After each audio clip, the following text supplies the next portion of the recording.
अगस्त 1925 शाम का समय। उत्तर प्रदेश के लखनऊ के पास काकोरी का सुनसान रेलवे ट्रैक।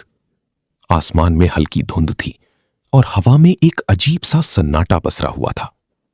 ब्रिटिश हुकूमत की एक ट्रेन धीरे धीरे पटरियों पर आगे बढ़ रही थी, जिसके एक डिब्बे में अंग्रेजों का खजाना बंद था। वही खजाना जो भारत की मेहनत से लूटा गया था। इस अंधेरे और खामोश माहौल में कुछ परछाइयां पहले से ही इस ट्रेन का इंतजार कर रही थीं। ये परछाइयां कोई आम लोग नहीं थे, बल्कि आजादी के वो दीवाने थे जिन्होंने अपनी जिंदगी को एक खतरनाक मिशन के हवाले कर दिया था। राम प्रसाद बिस्मिल, अशफाक उल्लाह खान और उनके साथी पूरी योजना के साथ यहां पहुंचे थे। जैसे ही ट्रेन काकोरी स्टेशन के पास आई, अचानक एक झटका लगा और ट्रेन रुक गई। उस पल समय जैसे ठहर गया। चारों ओर सिर्फ धड़कनों की आवाज गूंज रही थी। अगले ही क्षण ये क्रांतिकारी हरकत में आ गए। उन्होंने बिना किसी हिचक के ट्रेन के उस डिब्बे को घेर लिया जिसमें खजाना रखा था। लोहे की तिजोरी को तोड़ने की कोशिश शुरू हुई। हर एक चोट के साथ डर और हिम्मत का टकराव साफ महसूस हो रहा था।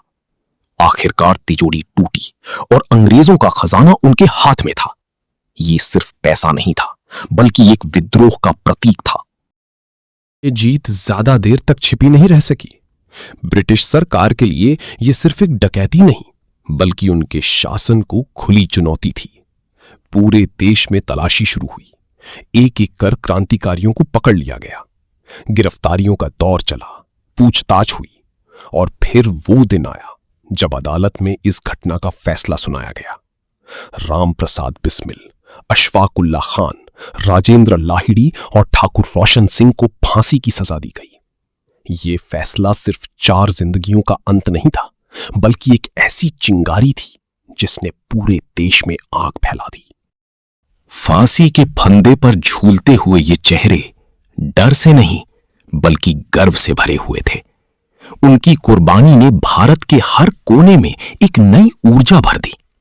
काकोरी कांड सिर्फ एक घटना नहीं थी, ये एक संदेश था कि जब अन्याय अपनी हद पार कर जाए तो विद्रोह ही सबसे बड़ा उत्तर बन जाता है।